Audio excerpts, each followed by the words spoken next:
जय जय श्री राधे, जय जय श्री कृष्णा। सभी का स्वागत है श्री कृष्णा डिवोशन चैनल पर। और आप सभी श्रवण करेंगे यहाँ पर श्री कृष्ण चरित अमृतम की कथा। हम सभी अपने हृदय से इस कथा के द्वारा प्रभु श्री कृष्ण से जुड़ रहे हैं और आनंद ले रहे हैं इस अद्भुत लीला कथा का, और प्रभु श्री कृष्ण का चिंतन कर रहे हैं, जो कि सभी धर्म पुराणों ग्रंथों का सार है। भगवान श्री कृष्ण में मन लगाना, उन्हीं का चिंतन करना, उन्हीं को स्मरण करना पल पल। कोई भी ऐसा पल ना हो जब हम भगवान से विस्मृत हो जाएं। तो इसी अनुभूति को लिए हुए हम श्रवण करेंगे श्री कृष्ण चरित अमृतम, और हम पहुंच चुके हैं भाग 229 पर। उद्धव जी यह प्रसंग श्रवण करवा रहे हैं विदुर जी को। कह रहे हैं, जब उन्होंने यशोदा मैया का इतना प्रेम देखा अपने कन्हैया के प्रति, तो वो उनको साष्टांग प्रणाम करने लगे। मैं मूर्तिमय ममता को अपने आंखों के सामने देख रहा था।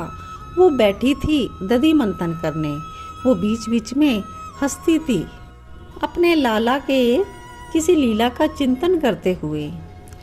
और जब मैं देख रहा था तब मुझे नंद बाबा ने झकझोरा, उद्धव उद्धव।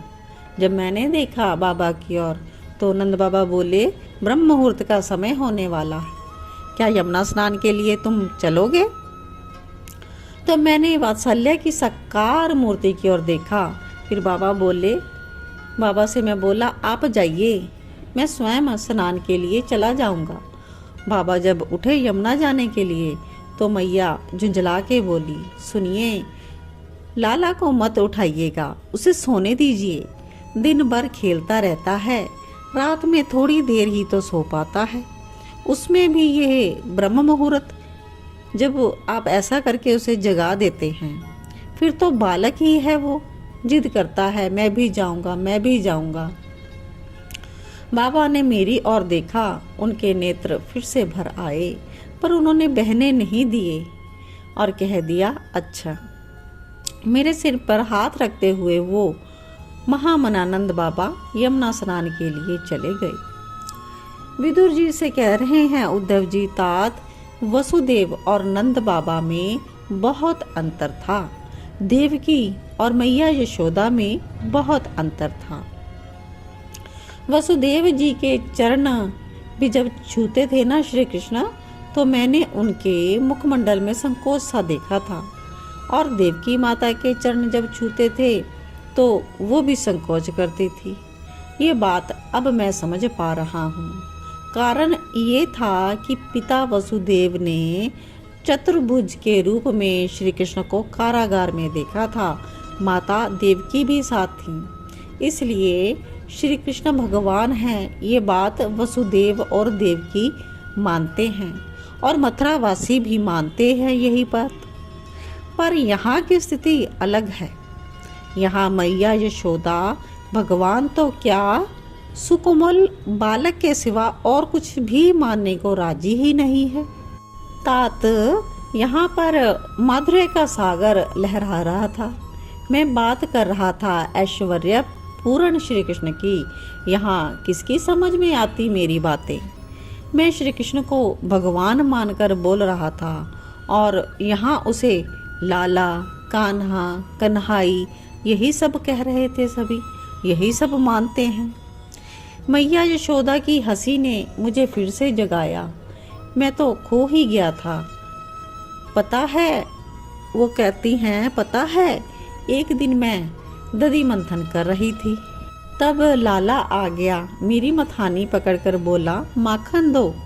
अब मैं माखन कहाँ से देती उसे? फिर मैंने उसे चंदा दिखाया, नभ में चंदा, पर लाला तो चंचल है।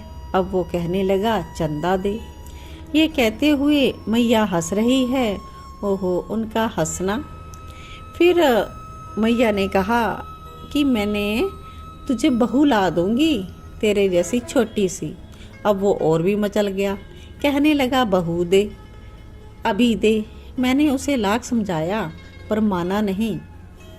यशोदा मैया कहते कहते भूल भी जाती है कि मैं क्या कह रही हूँ, और फिर कहती है, अरे देख कर आती हूँ, अब तो जाग गया होगा। ये कहते हुए वो उठ गई और पालने के पास जैसे ही गई, मैं देख रही हूँ पालने को टटोला मैया ने, पर वहाँ पर कोई नहीं था और वो धड़ाम से मूर्छित होकर गिर गई।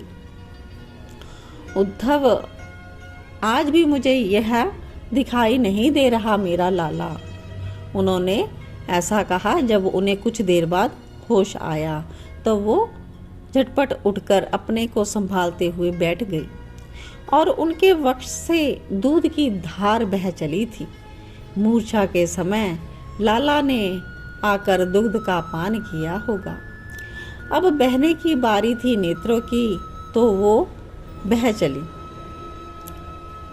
मैया यशोदा उद्धव से कहती हैं, यही आंगन है जिस आंगन में कभी मेरे लाला की किलकारियां गूंजती थी, पर आज सुनसान है ये आंगन।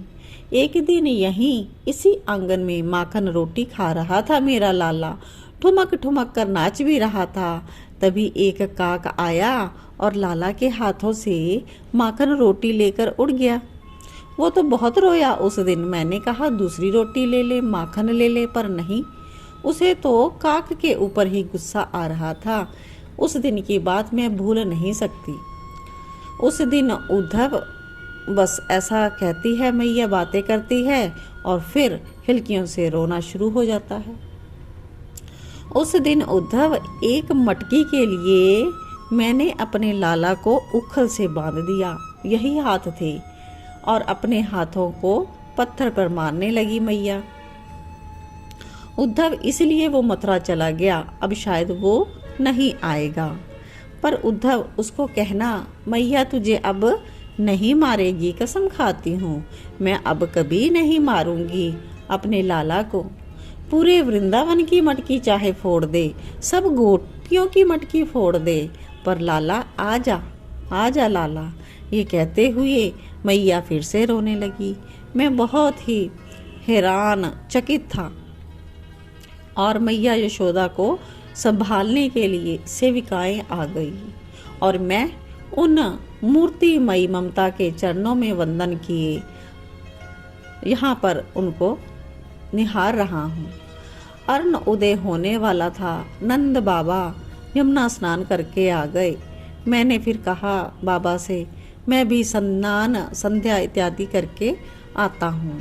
तो बाबा ने मुझे आज्ञा दे दी और मैं चल दिया यहाँ वृंदावन से। बहुत ही सुंदर आज का यह प्रसंग, भावपूर्वक प्रसंग, जिसमें कि मैया यशोदा का जो ममतामयी रूप है, इसके दर्शन किए उद्धव ने। तो इसी प्रकार कथा को और आगे तक श्रवण करने के लिए आप सभी जुड़े रहें कृष्णा डिवोशन चैनल पर और श्री कृष्ण की कथा का आनंद लेते रहें। जय श्री कृष्णा, जय श्री राधे।